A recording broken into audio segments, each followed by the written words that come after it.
Power पढ़ेंगे आज। Power क्या होती है? Basically rate of doing work. Rate of doing work is power. ठीक है, तो बेसिकली हम लिखेंगे P average is work upon time. ठीक है ना?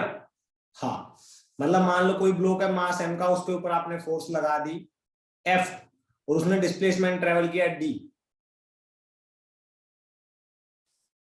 t इक्वल टू 0 सेकंड पे यहाँ पे था और d डिस्प्लेसमेंट ट्रेवल किया t इक्वल टू 2 सेकंड में।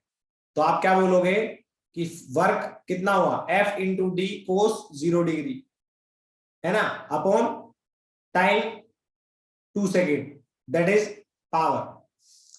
समझ में आया? अब दूसरी बात आती है, और power is also defined as rate of energy transfer. Rate of energy transfer, ठीक है ना? Rate of energy transfer. Rate of energy transfer mean P average is equal to total energy transfer upon total time. Total time. समझ में आया नहीं आया? आया क्या बच्चों? अब दूसरी बात आती है, सभी बच्चे जवाब देते रहेंगे, ठीक है, प्रॉब्लम हो तो बोलते रहना। अब दूसरी बात आती है आपसे कि जो पावर होती है, जो पावर होती है, वो ये तो बात क्लियर है, वो एक स्केलर क्वांटिटी होती है। क्या होती है? Scalar quantity. अच्छी बात है। दूसरी बात, इसकी यूनिट क्या होती है? इसकी यूनिट होती है एसआई, यूनिट होती है इसकी वाट। क्या होती है बच्चों? वाट। ये डब्ल्यू छोटा होता है इसमें, बट इसको जब रिप्रेजेंट करते हैं तो कैपिटल डब्ल्यू से रिप्रेजेंट करते हैं। अब दूसरा क्या बोलते हैं इसको? आपको पता है, वर्क अपॉन टाइम। ठीक है, वर्क अपॉन टाइम, तो इसको बोल सकते हैं जूल पर सेकेंड। जूल पर सेकेंड। समझ में आया नहीं आया? हाँ, तो इसको जूल पर सेकेंड भी बोल सकते हैं। ठीक है, अब 1 किलोवाट क्या होती है? 1 किलो वाट क्या होती है? ठीक है ना बच्चों? कई बार पूछ लिया जाता है कि पावर की और यूनिट क्या है, तो हम बोल सकते हैं पावर की और यूनिट होती है किलोवाट। Kilo watt. 1 किलोवाट मतलब, के का मतलब सिंपल सी बात है 10⁻³ वाट को वाट ही लिख सकते हो, तो आ जाएगा 10⁻³ वाट, है ना? दूसरा आती है हॉर्स पावर। हॉर्स पावर क्या आती है? Horse power.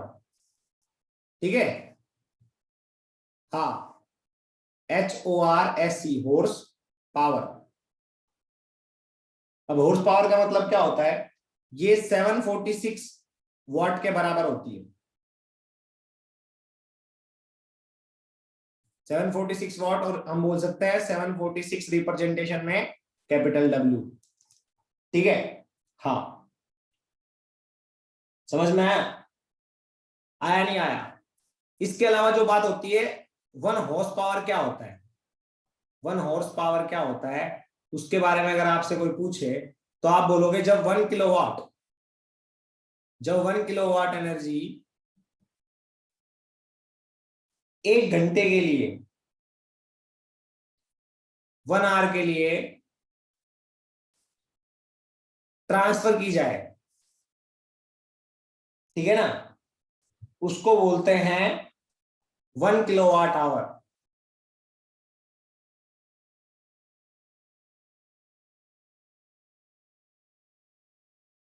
सॉरी सॉरी, हाँ, हॉर्स पावर का नहीं है। देखो ध्यान से, एक होता है किलोवाट आवर, एक होता है किलोवाट आर, उसको बोला जाता है किलोवाट आर। क्या होता है? ये एनर्जी की यूनिट है, याद रखना। किसकी? एनर्जी की। ठीक है, किलोवाट है पावर की यूनिट, किलोवाट आर है वो है एनर्जी की यूनिट। जब 1 किलोवाट एनर्जी, या मैं बोलूं 1 kilowatt power, sorry 1 kilowatt power 1 hour के लिए दी जाए तो उसको बोलते हैं, उस एनर्जी को 1 किलोवाट आवर। एक आवर में आप अगर इतनी पावर दोगे 10⁻3, इसको बोलते हैं 1 kilowatt hour, that is the unit of energy.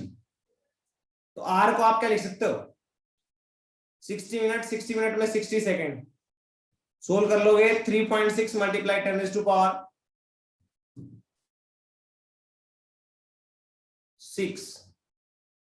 है ना? हाँ, ये जूल के बराबर आएगा।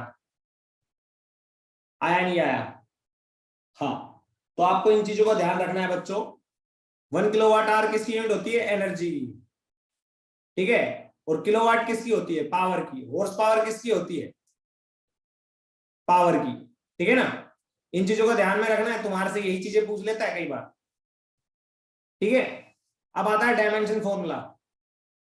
डायमेंशन फॉर्मूला क्या होता है? डायमेंशन फॉर्मूला होता है m1, सिखाता हूं वो अच्छा रहेगा, वर्क अपॉन टाइम। वर्क का क्या होगा? m1 l2 t-2, टाइम का t, तो लिखोगे m1 l2 t-3। आया समझ में? ये नीचे वाला t ऊपर जाएगा तो माइनस हो जाएगा। कर लोगे क्या बच्चों? डायमेंशन फॉर्मूला वर्क का क्या होता है? m1 l2 t-2, और नीचे टाइम है t, इसका आएगा t। सोल्व करोगे तो क्या आएगा? m1 l2 t-3। ये t है जो ये ऊपर जाएगा तो माइनस का हो जाएगा, तो -3। इतना समझ में आया? हाँ, स्क्रीनशॉट ले लो अब इसका, शाबाश, जल्दी से स्क्रीनशॉट ले लो। आगे चलते हैं फिर, चलें? चलेंगे आगे।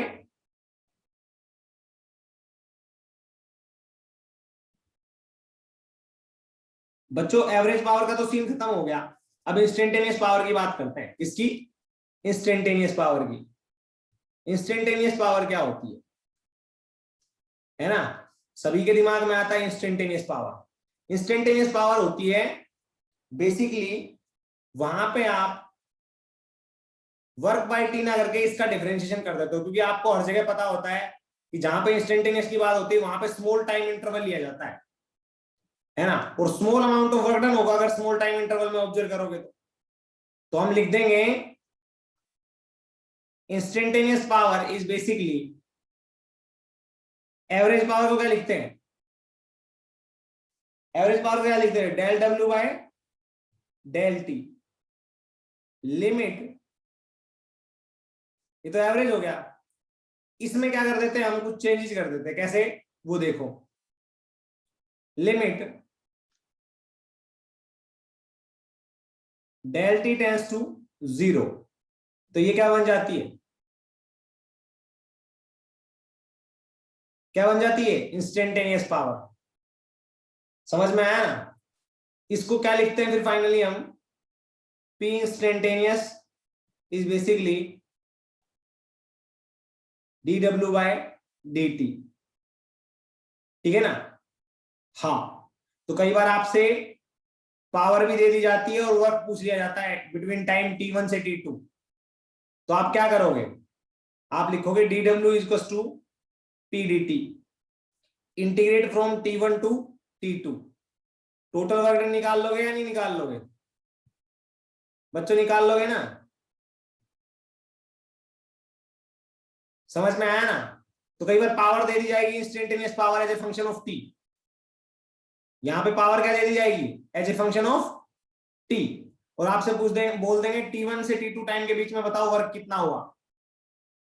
ठीक है, तो कर लोगे या नहीं कर लोगे? कर लोगे ना बच्चों ऐसा क्वेश्चन? हाँ, अब आगे चलते हैं। हम जानते हैं अगर यही फॉर्मूला है इसमें नीचे लेके आओगे इसको तो हम लिख सकते हैं P instantaneous is basically DW को क्या लिखते हैं एफ डॉट डी आर आगे ना अपॉन dt। तो F D R upon dt क्या हो गया आप बताओ खुद सोचो। अरे डी आर अपॉन dt क्या होता है वेलोसिटी होता है ना वेलोसिटी। तो हम लिख देंगे F dot V. F dot V है तो आप उसको लिखोगे तो एफ का मैग्नीट्यूड वी का मैग्नीट्यूड कोस ऑफ थीटा। कर लोगे या नहीं कर लोगे। जब velocity of particle perpendicular to the force हो तो पावर ट्रांसफर क्या आएगी जीरो आएगी। अरे velocity of particle perpendicular to the force हो तो पावर ट्रांसफर क्या आएगी जीरो आएगी ना। हाँ तो यहां पे इसको जब आप इतना कर लो पूरा सोल्व करो तो यहां पे P लिख देना इसको ठीक है ना। इंस्टेंटेनियस के लिए टाइम इंटरवल छोटा होता है यहाँ पे टाइम इंटरवल हम अगर बड़ा ले लेंगे तो ये पूरा फॉर्मूला ऐसे बन जाएगा ठीक है ना। इंस्टेंटेनियस का केवल ये फॉर्मूला होता है ये या हम बोलते ये ठीक है। कर लोगे या नहीं कर लोगे। हाँ आगे चले क्या बच्चों आगे चले आ जाओ।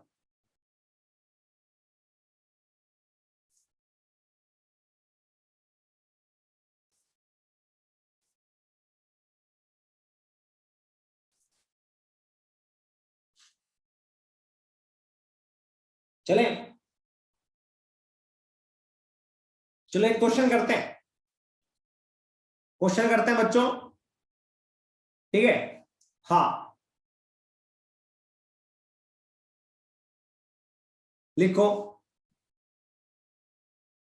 A train has a constant speed of 40 meter per second. A train has a constant speed of 40 meter per second.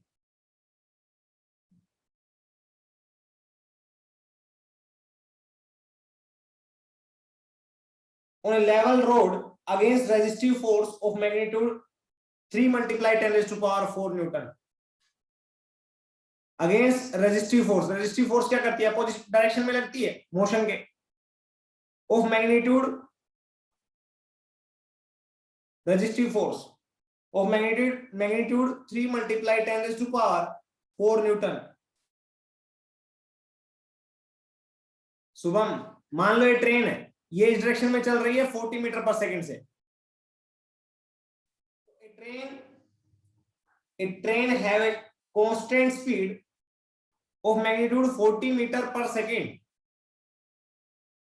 40 meter per second against a resistive force of magnitude resistive force का मतलब जो oppose करे motion को resist करे तो opposite direction में लगेगा motion के of magnitude 3 multiply 10 raised to power 4 Newton.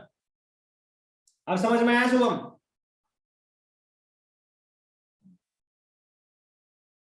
आया क्या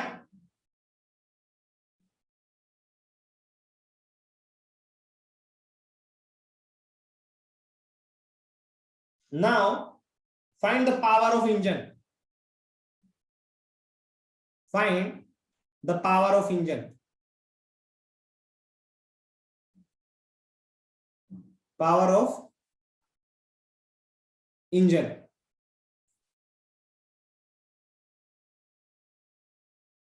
now find the power of engine।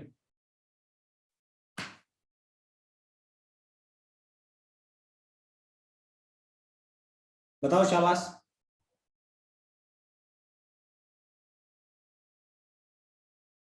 now find the power of engine। अब बच्चों रेजिस्टिव फोर्स किधर लग रही है पीछे है ना लग रही है या नहीं लग रही।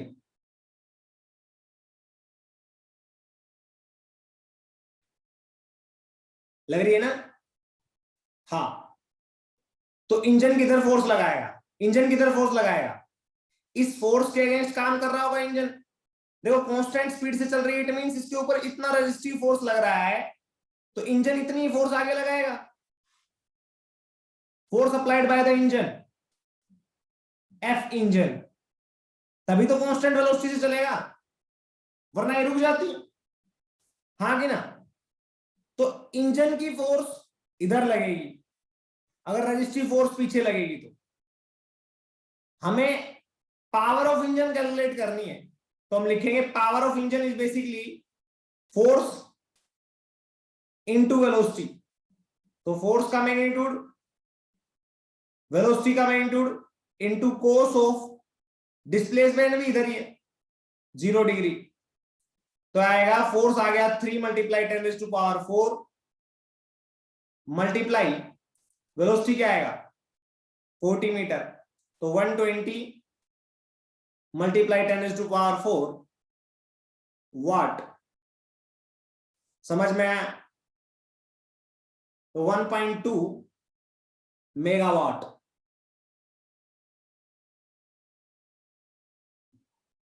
कर लोगे ना बच्चों, कर लोगे ना। आगे चलें, आगे चले क्या, ओके आ जाओ शाबाश, आगे चलते हैं, कुछ प्रैक्टिस करते रहेंगे ऐसे ही क्वेश्चंस की तो अच्छा रहेगा। लिखो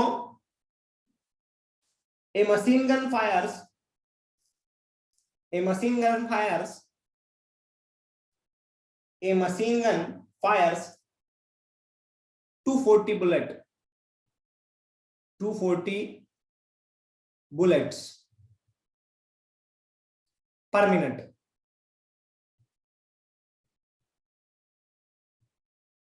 per minute, and if mass of each bullet is, mass of each bullet is 10 gram, mass of each bullet is 10 gram,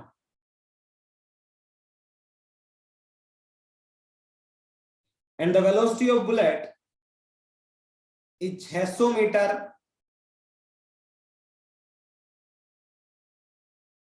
per second, velocity of bullet is 600 meter per second, then find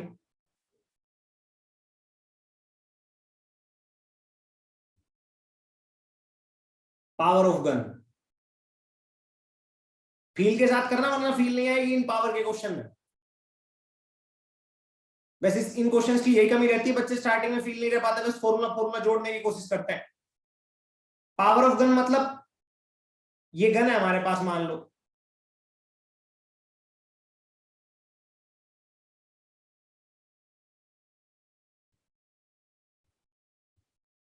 तो ये bullet fire कर रही है, हर minute में 240 bullet fire करती है, तो कितनी फोर्स लगा रही होगी, जल्दी बताओ कितनी फोर्स लगा रही होगी, आप बताओ।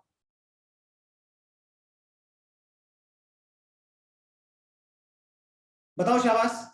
हम जानते हैं P इक्वल टू क्या होता है, वर्क अपॉन टाइम, तो F डॉट dr कर देते हैं,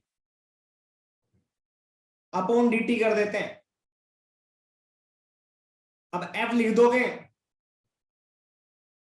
dr अपॉन dt, तो वो वेलोसिटी लिख दोगे ना, तो ये वेलोसिटी आ गया।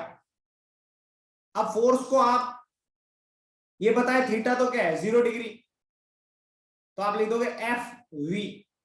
अब एफ को क्या लिख सकते हो dp by dt into V, हाँ कि ना, कर दोगे ना बच्चों, हाँ।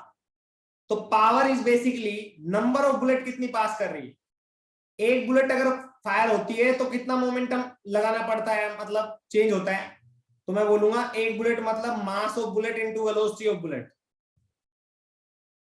एक मिनट में कितनी होती है 240, तो टोटल मोमेंटम ट्रांसफर कितना करना पड़ेगा dp बाई dt, इतना, अरे इतनी फोर्स लगानी पड़ेगी ना बुलेट को। तो मास ऑफ बुलेट 10 ग्राम, तो 10⁻³ kg, velocity of bullet 600 metre per second, correct, कोई दिक्कत नहीं है। कितनी बुलेट ट्रांसफर कर रहे हो, या फायर कर रहे हो 240, कितने टाइम में, total time 60 seconds. That is the momentum transfer into velocity. है बच्चों, वेलोसिटी ऑफ बुलेट कितनी है, कर लोगे सॉल्व? अरे कर लोगे क्या?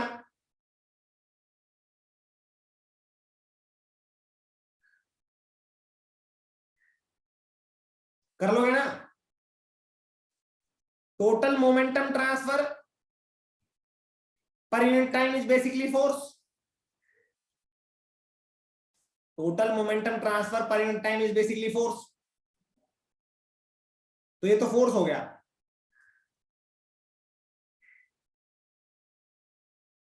इनटू वेलोसिटी, ये पावर हो गया। समझ में आया?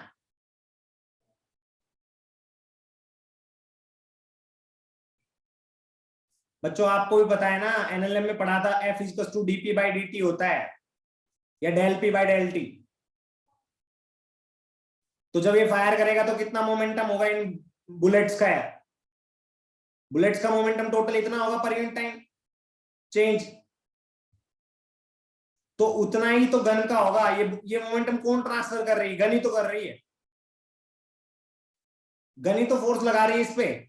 आपने देखा हो तो कई बार फायर करते हैं तो पीछे की साइड बुलेट, उस गन पीछे की साइड झटका मारती है, तो उसको बैलेंस करते हो ना आप लोग, क्योंकि आपने मोमेंटम ट्रांसफर किया है बुलेट को, ठीक है ना? हाँ, तो बुलेट को धक्का कौन मारती है? गन ही तो मारती है। तो बुलेट को जो मोमेंटम ट्रांसफर कर रही है per unit time, that is basically momentum transfer to bullet per unit time by gun is basically force applied by gun on bullet, force applied by gun on bullet। समझ में आया? समझ में आया क्या बच्चों? हाँ, तो ऐसे कर लोगे ना? कर लोगे या नहीं कर लोगे? कर लोगे? हाँ बिल्कुल, काइनेटिक एनर्जी में भी कर सकते हो आप लोग, टोटल काइनेटिक एनर्जी ट्रांसफर। अरे मैंने अपना आइडिया दिया है, मैंने अपना आइडिया दिया है ना कि सर हम ऐसे कर सकते हैं कि total momentum transfer into velocity. कुछ बच्चे क्या करते हैं मैं बताता हूं, कुछ बच्चे कर लेते हैं काइनेटिक एनर्जी की तरीके से कि भाई टोटल एनर्जी वो एनर्जी कंजर्वेशन लगा लेते हैं। किससे? Energy conservation. हालांकि जो ये कॉन्सेप्ट मैंने यूज किया है ये आने वाले टाइम में यूज होगा, पर मेरे को दिमाग में यही आया तो मैंने सोल्व कर दिया, क्योंकि मैं तो पूरी फिजिक्स पढ़ रखी है ना, तुम लोगों ने नहीं पढ़ी है। तो तुम बोलना कि total energy transferred to bullet is equal to energy applied by gun. समझ में आया? और ये एनर्जी किससे आई होगी? That is work done by gun से। समझ में आया? आया नहीं आया? अब पर यूनिट टाइम करोगे तो total energy transfer per unit time is basically work per unit time, और वर्क पर यूनिट टाइम क्या होता है? पावर। तो उससे भी कर सकते हो, कोई दिक्कत नहीं, ठीक है ना बच्चों?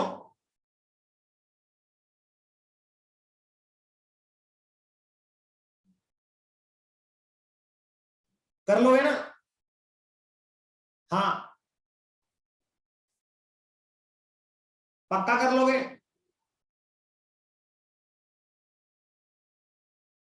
ओके, तो कोई दिक्कत नहीं है। अभी मैं ज्यादा इलिस्ट्रेशन इसलिए नहीं ले सकता क्योंकि अभी लेक्चर खत्म होने वाला है ये, और दूसरा तुम्हारा 4:30 बजे लेक्चर है या नहीं है? 4:30 पे तुम्हारा लेक्चर है तो फिर कोई दिक्कत नहीं है, फिर बाद में लेते हैं। कल का तुम्हारा होमवर्क सुन लो भाई, कल का होमवर्क चैप्टर एक्सरसाइज करनी है आपको 1 to 20